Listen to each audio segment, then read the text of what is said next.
your host, Bill Reel.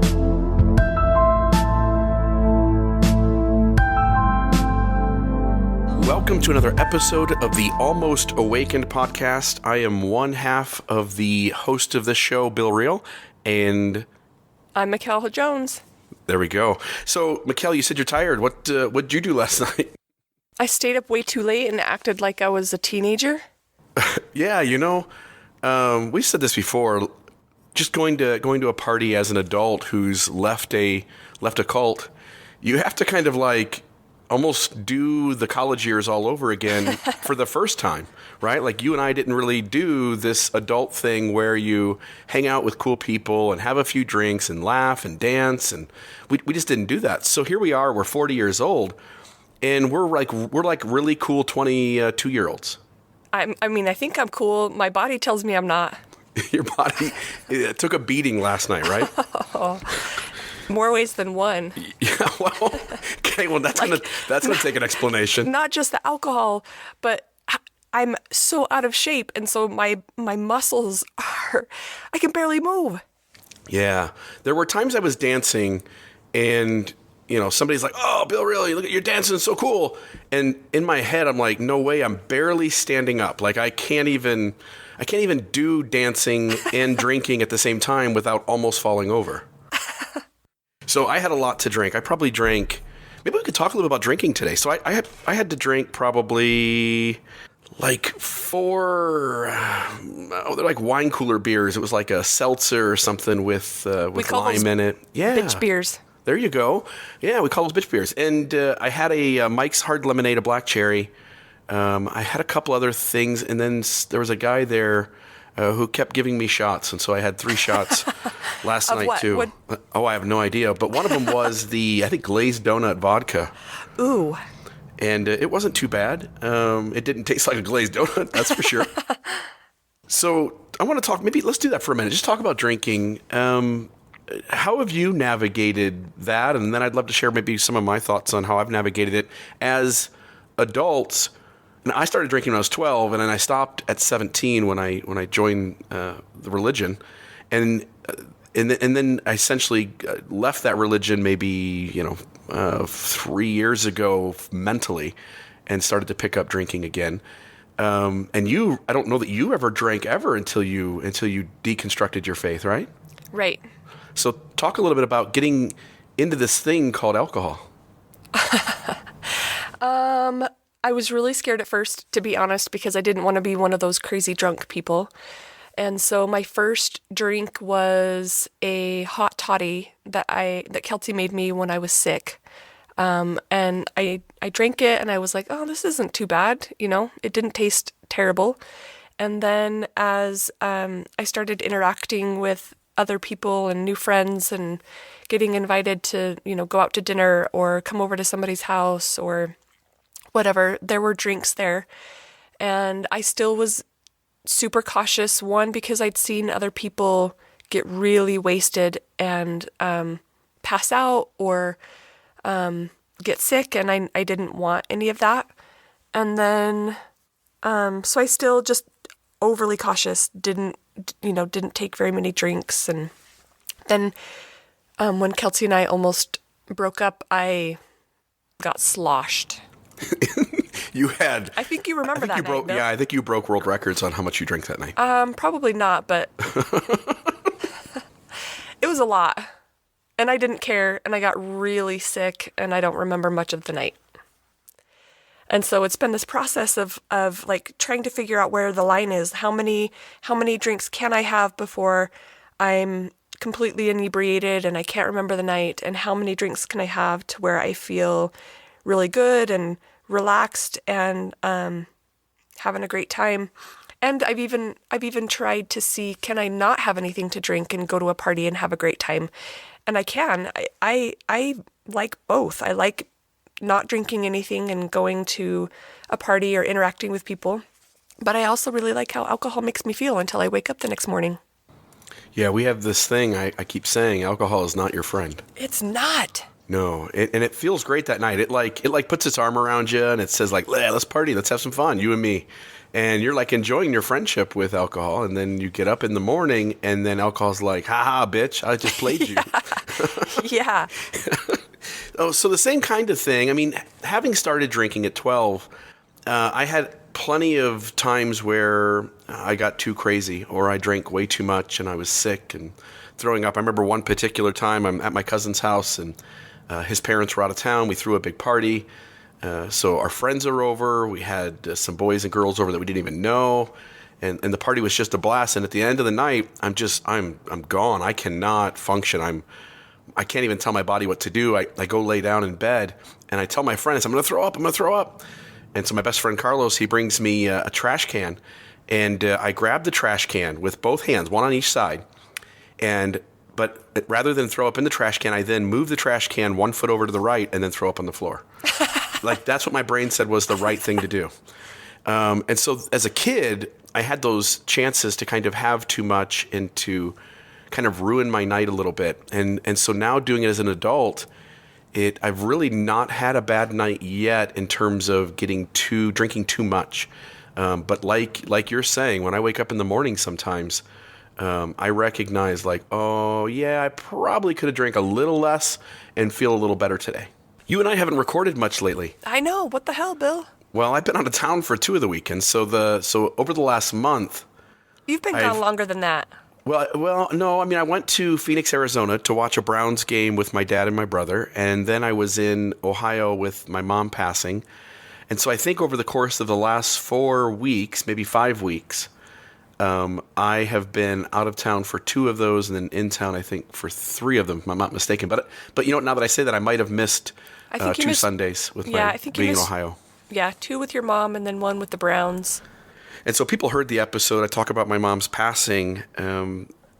That's been hard, but it's been a strange thought. Like when my grandparents passed, I was sad.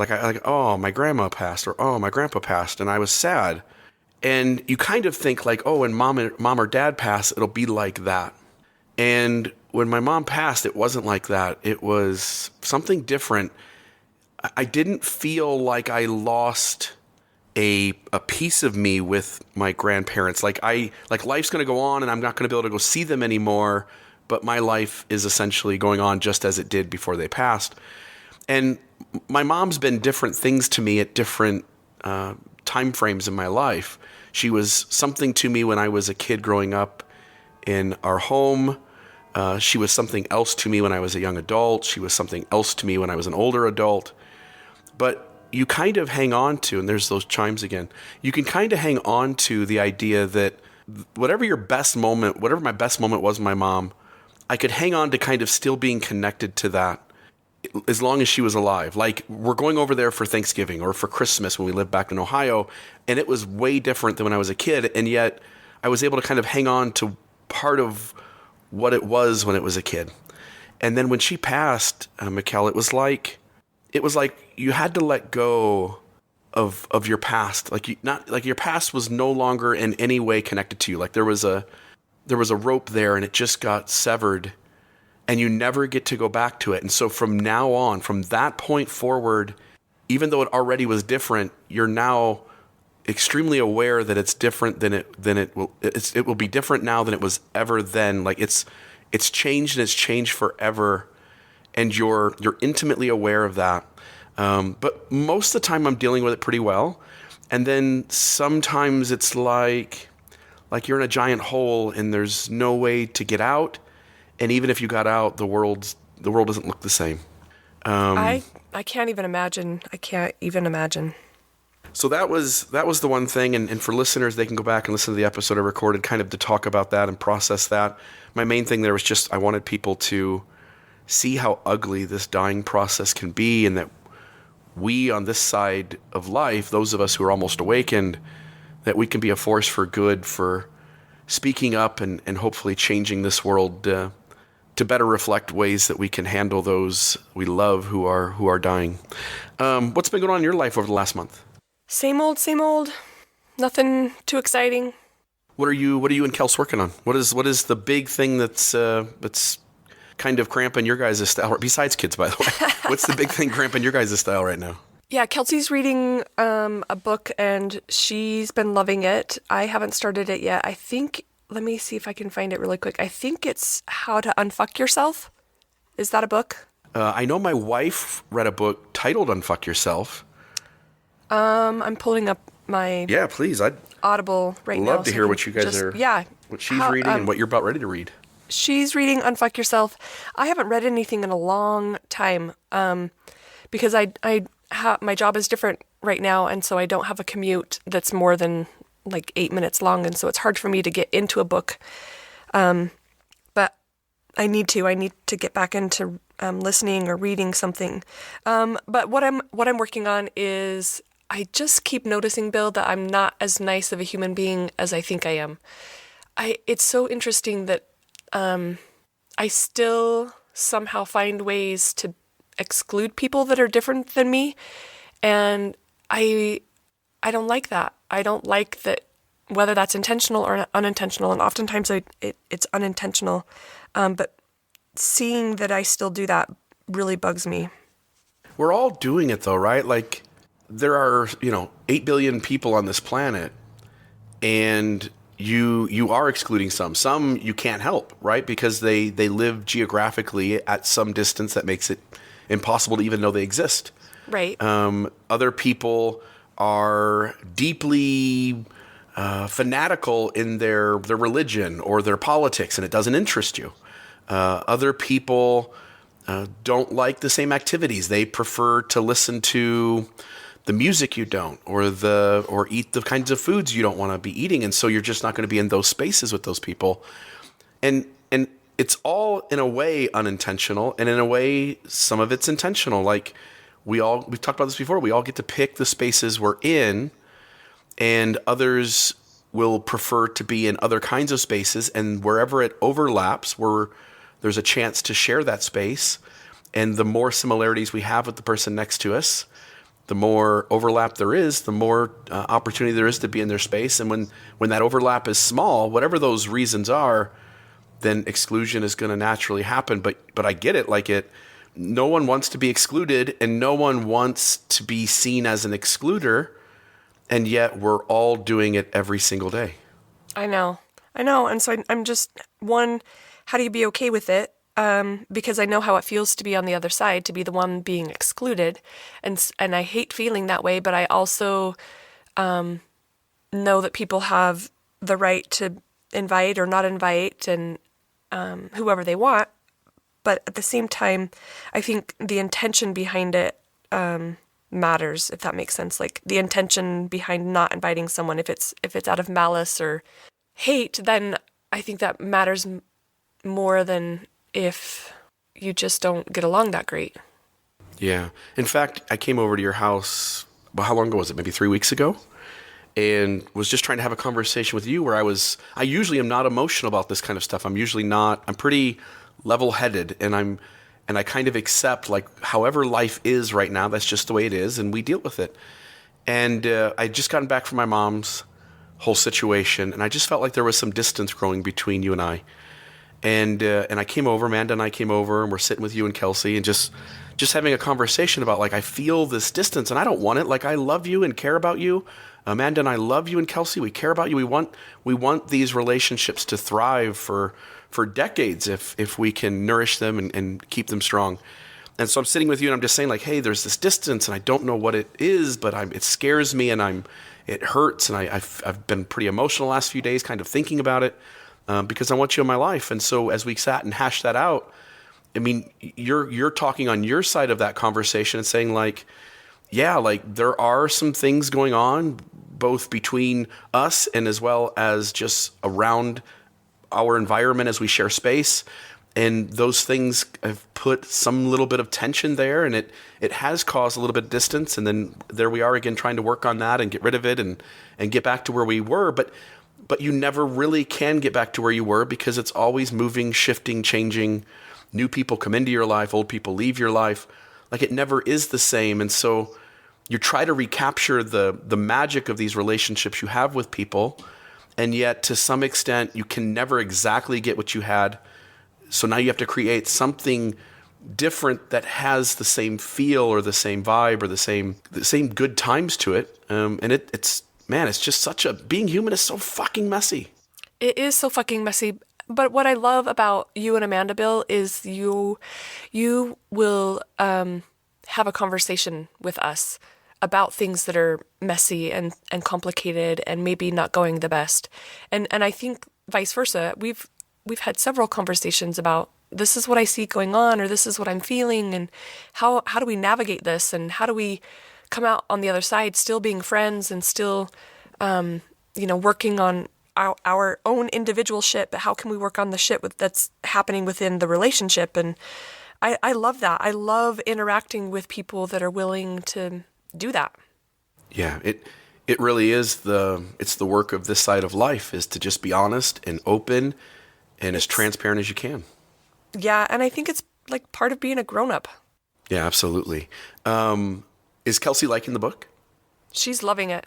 Yeah, Amanda loved it too, and Amanda felt like it was if she names like the big 5 books she's read in the last, whatever it is, 3 years, this is one of them. She really loved it, and she listened to most of it on a drive. I think it was to Vegas and back, and so she got about 4 hours of listening in, and she just loved the book, and it did a lot. It did a lot to kind of help her realize, like, we all have this shit. We have good friends, the Hersheys, and we were eating dinner with them last night, and Paul was talking about The Untethered Soul, which I think you read.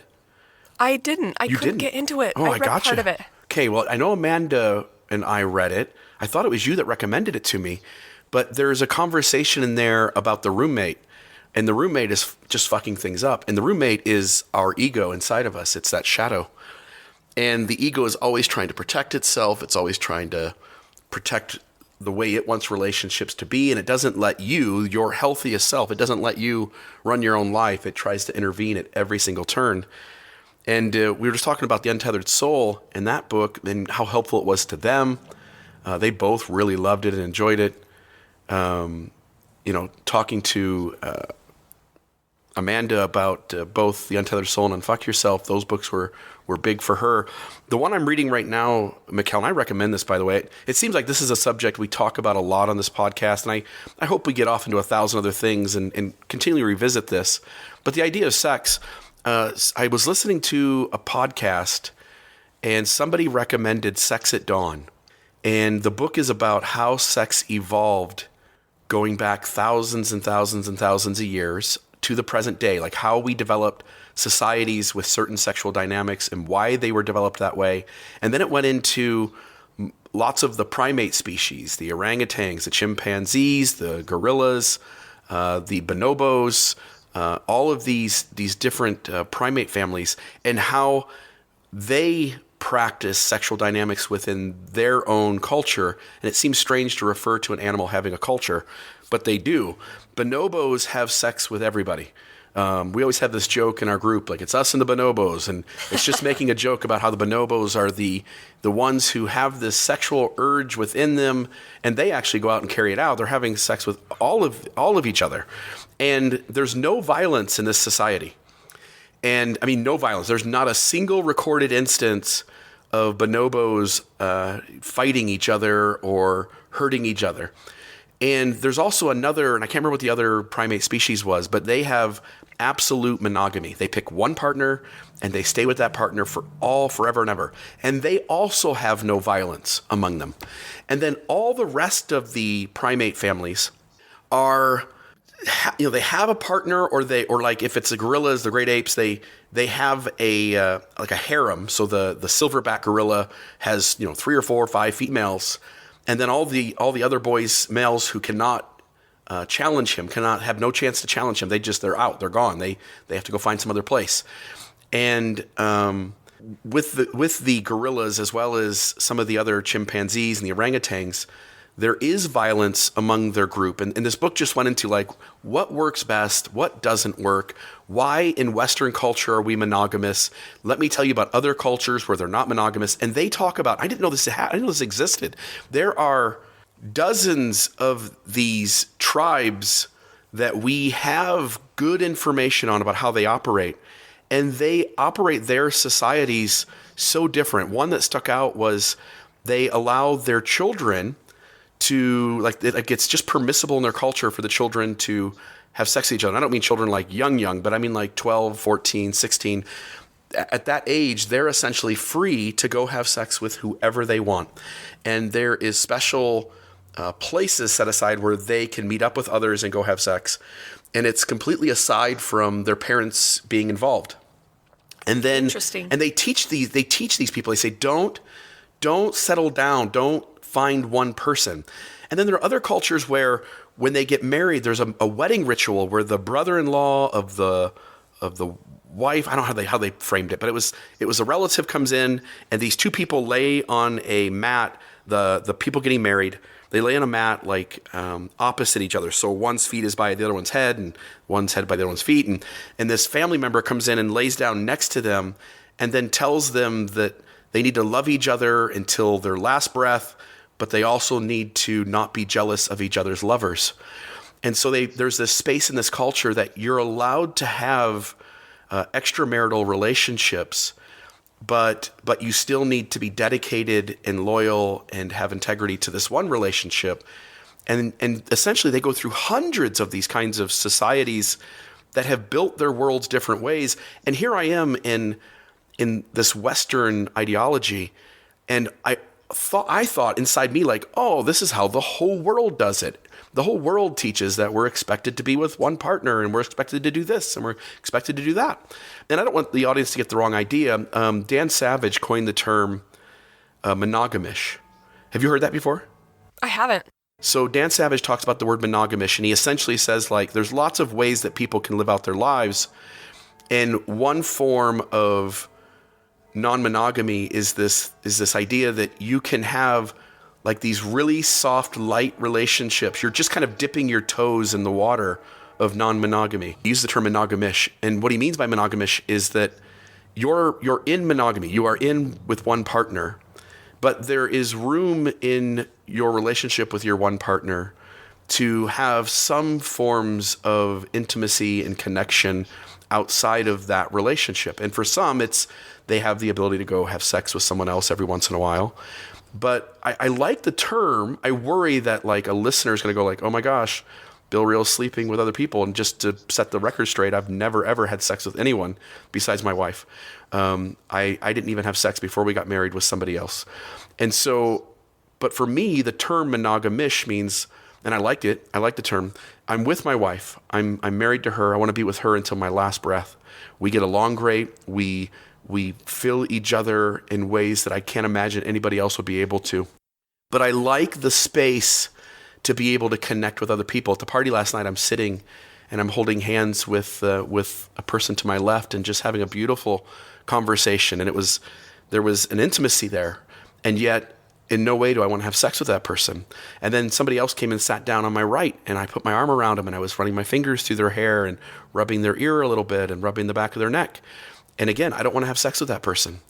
But I enjoy, and my wife enjoy the opportunity to sit with others in this space of intimacy and maybe even a little bit of sensuality without there being sex. And what's helped all of this, I say all that to get to this point to say, reading things like Sex at Dawn, reading things like The Ethical Slut, or I think the other one was State of Affairs by Esther Perel.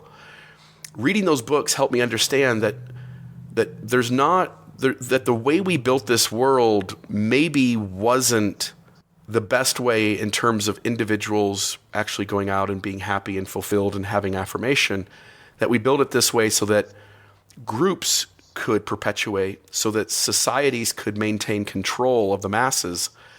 And now I'm learning like, oh, we didn't have to do it this way. We could do it something different.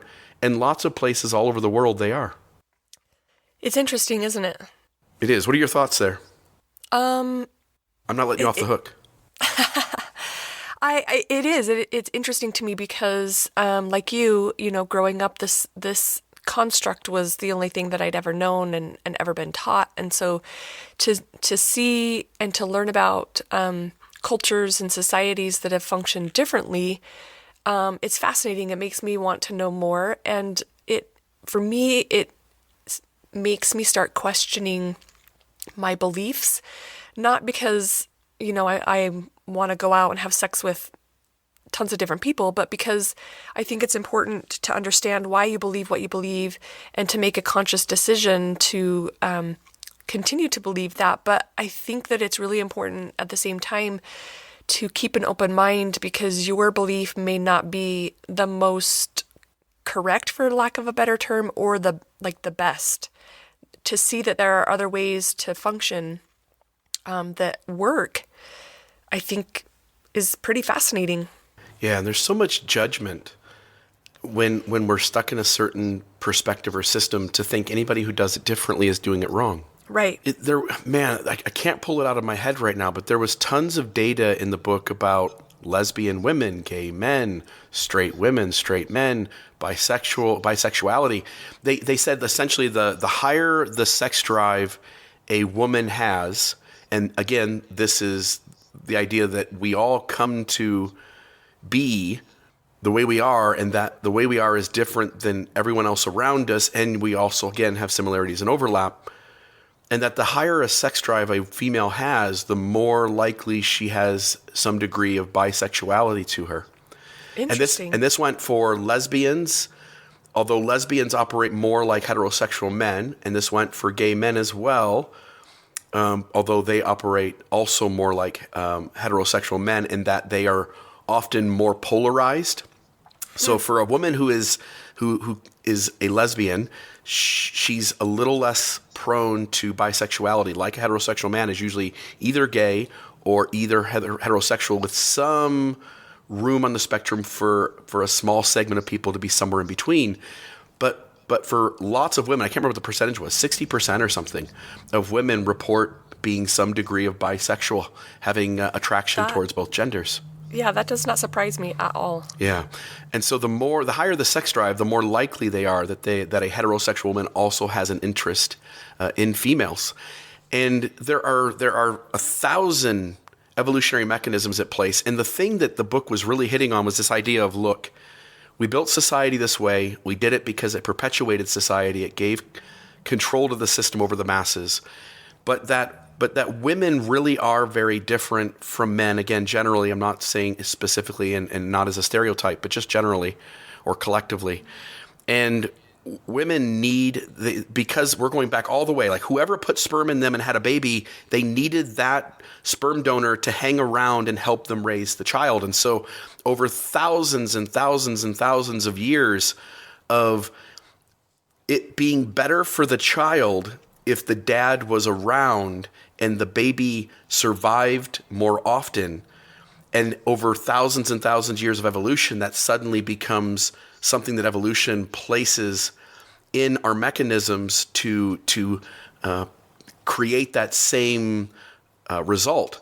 So over thousands of years, it essentially allowed that, every woman suddenly has this urge within her to find the best provider, even if he's not the best looking. Like women will go after, to some degree, wealth and stability over good looks and great personality. And that's evolutionarily programmed within them.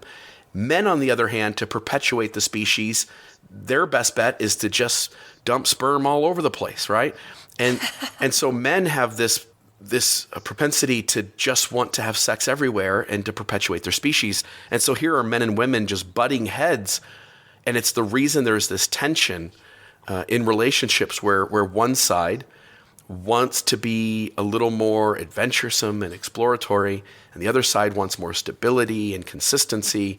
And it's just fucked up because us humans then put stories around all of that because the other primates are doing it too. But within our species, we've now assigned stories and narratives to it, and it just complicates things. Plus, we're a more sentient species. And so we have all these extra mechanisms of how we think. And so here we are every day just kind of being abrasive to the people we love in everything we do, with sexuality being kind of the most abrasive topic of all of them. Well, in my next life, I think I'll just come back as a bonobo. Female bonobos, by the way, they love the missionary position, and they make long gazes of eye contact when they're getting ready to have sex. The male bonobos like to do it doggy style. So just a couple of facts there for our listeners. What else are you thinking about? What else are you interested in? What do we want to? Where do you want to go next? Kind of like maybe with interviews or things that are going on the podcast. Like what else is going on in your life? Yeah, so I was talking to somebody last night who had a recommendation for someone to be interviewed. And so they're going to reach out and kind of check with this other person to see how they feel. It's someone who does EMDR, which is rapid eye movement desensitization. It works really well for PTSD and other trauma. And so I think that would be really cool. And then I don't know. I'm open to suggestions. Bill, what are you thinking? So I've got a friend who wrote a book about like rational thinking, like how to be more rational, how to be more logical, and not to be swayed by when someone says like, oh, there was a knocking noise on the roof of the home, it must be aliens. And then you walk outside and you see a shooting star and you're like, yep, that was the alien ship. Like Right. all of us do that kind of thing at times when we're trying to defend a belief. But most of the time in our life, we figure out like what's the most rational answer to us, which answer requires the least amount of conjecture, and that's the answer we go with. And I've had conversations with him before, but I'd like to have him on and just help the listeners see like, look, you do it most of the time. Now on these few things where it feels really personal and connected to your identity, you tend to be less rational. And then to have a conversation maybe where people can begin to walk away going like, oh, he's right. Like, let me start thinking about these things the same way I do about the rest of my life. And then we can all kind of start going where the facts go and being more rational about what is right and what is wrong, or what's responsible, what's irresponsible, what's true, what isn't true. Anyway, that's one of the things I'm kind of thinking about doing here in the next few weeks. Cool. That would be interesting. That would be really interesting. I saved a baby. I'm kind of a hero. I saw that, like national news, Bill. Yeah, it was pretty big. I'm still waiting for like the CBS interview. Well, the Today Show. Yeah, it was. Yeah, I'm waiting for Ellen. I'm holding out for Ellen. I told that would be everybody else amazing. no. And I was interviewed on A&E for a program. I think it's called First Call Responders. CNN interviewed me. ABC, Wow. NBC, all of those places. It went national. It was in Croatia. It was in Finland. No, seriously, Croatia, Finland, Chicago, Detroit. It was all over our country. It was just crazy. A couple ladies came in with an infant that was probably 4 to 7 months old, just barely able to sit up. They put it up on our counter. Then they kind of ignored it. And I was coming from the front of the store towards where they were. I was about maybe 10 or 12 foot away. And I suddenly saw this baby. I could see it was unstable, and I could see she wasn't paying attention. And within like an eighth of a second, I just made a decision in my head, like, I'm going to head that way. And so I started running towards the counter. And then the baby actually did topple over, going head first towards our concrete floor. And I got there just in time. I like got down like on my knees almost and just kind of swooped the baby up. And then I held on to the child for a couple of seconds, Mekael, because I didn't want to give it back.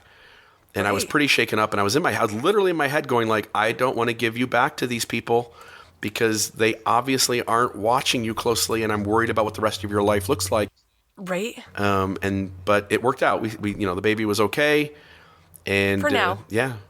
And then these folks ended up leaving the store, and who knows what happened to the baby after that. It's crazy. But yeah, That it was is national. so crazy. People, and again, I'm joking about the hero thing. People are like, don't you feel like a hero? And I'm like, nah, heroes go into burning buildings. Heroes jump in front of trains.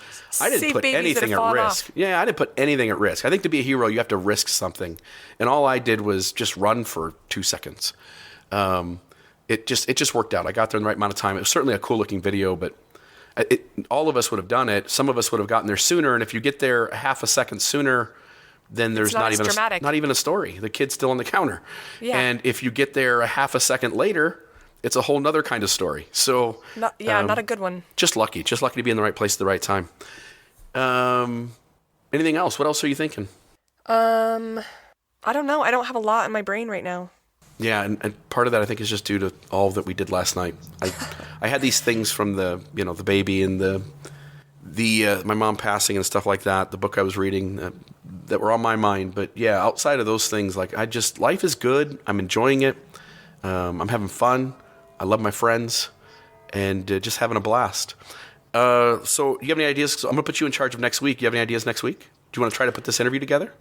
Yeah, I'll see what I can do to get it put together, and I'll let you know. Otherwise, yeah, I'll plan on being in charge. I have no idea what we're talking about yet, but I will keep you posted. Cool. Closing song today. You have any ideas? Is there some song maybe you're listening to? New song. No. Like, I really have not done anything since you've been gone. Well, I'll take the credit for that. Without me around, life just isn't as interesting. It's true, Bill. I'm just brain dead, so...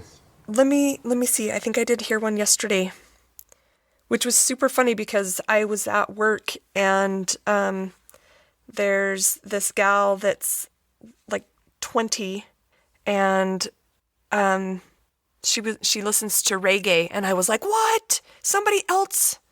Reggae is the most awesome music in the world. Oh, I'm loving it more and more. Yeah, me too. I didn't even really know reggae, and I certainly didn't think I liked it, and I didn't listen to it. And then we have this friend, Chris Finnegan, who is just adamant. He's like, look, reggae's awesome, and I'm going to play it a lot, and you're going to fall in love with it. And you're like, probably not, but we'll give it a shot.